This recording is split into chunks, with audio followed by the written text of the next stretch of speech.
৭২ খ্ৰীষ্টাব্দৰ পৰা ১৬৮১ খ্ৰীষ্টাব্দলৈকে এই ১১ বছৰীয়া কালছোৱাক আহোম ৰজাৰ ষড়যন্ত্ৰ আৰু অস্থায়ী ৰজাৰ যুগ বুলি কোৱা হয়। এই সময়ছোৱাতে লালুক খোলা বৰফুকনে সুৰিক্ষা নামৰ এজন কম বয়সীয়া কোঁৱৰক সিংহাসনত বহুৱাই নিজৰ জীয়েকক তেওঁলৈ বিয়া দি প্ৰবল ক্ষমতাশালী কৰি তুলিছিল। ৰাজ ক্ষমতাৰ বাগজৰী হাতত পোৱাৰ বাহানালৈ লালুক খোলাই আৰম্ভ কৰিলে অহৰহ ইতিহাসত আটাইতকৈ কৰুণ আৰু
আৰু বৰ্তমানে যি দুয়ে বাকী ৰৈ গৈছে তাৰ যাৱতীয় ব্যৱস্থা অতি শীঘ্ৰে সম্পন্ন কৰা স্বৰ্গদেউ ঈশ্বৰ চোৰাংচোৱাই তুংখুঙীয়া ফৌজৰ গদাপানীৰ ওচৰ চাপি গ'লে সাহেই কৰিব পৰা কি এই গদাপানীয়ে মোৰ সৰ্বনাশ মাতি আনিব অতি শীঘ্ৰে জীৱন্ত বা মৃত্যু অৱস্থাত গদাপানীক ধৰি আনক এয়াই মোৰ আদেশ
কৈ দিয়ক, নহ'লে নকওঁ।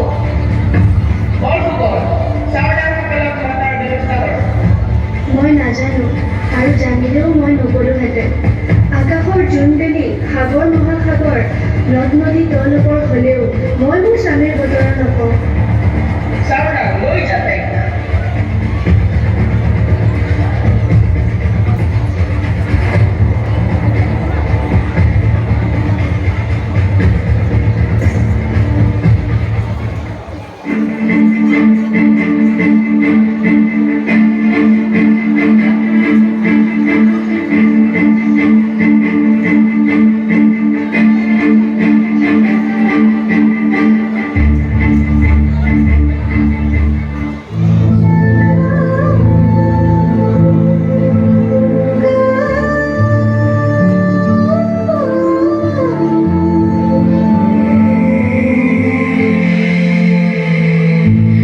বকুৰ বিননিবোৰ শুনিবিৰে আই,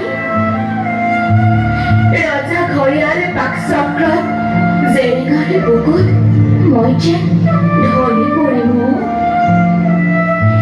এই চাওদাং কেইটাই মোক চমতাৰে বৰকৈ কোবাইছে। দেশৰ বাবে সহিছো আৰু ইমান অত্যাচাৰ। দহৰ বাবে সপিছো জীৱনৰ মান, কত অভিমান।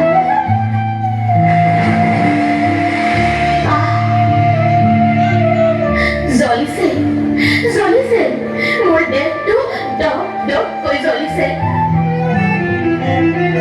আইও, মই দেখোন জ্বলিছো। চাচোন চা, মোৰ দেহাত উতলা পানীবোৰো বক বককৈ উতলিছে। মইচোন ঢলি পৰিছো আই।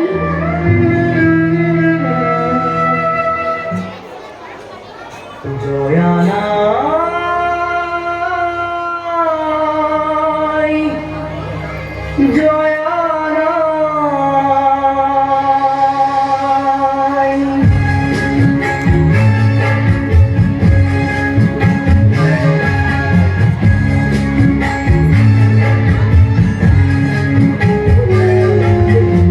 জয় সাগৰৰ বুকুৰ মাজত উঠে চকুৰে ঘৰ। মৰয়াই তোলে হিয়া ভগা ফুল কুৰুম।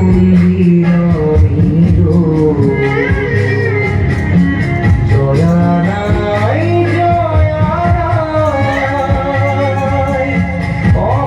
অসমীয়াই চেৰেহৰ যি খুটি জয়মতী নাই।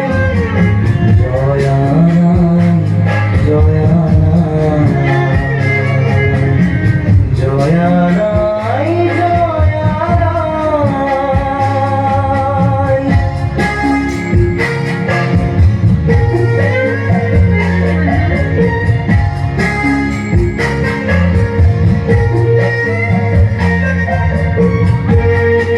এয়াই আছিল জয়াৰ কাহিনী।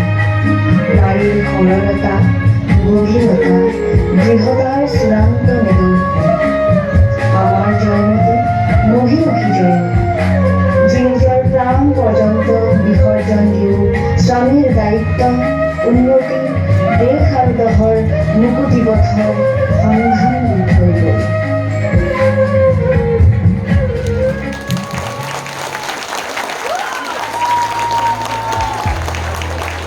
Their performance, their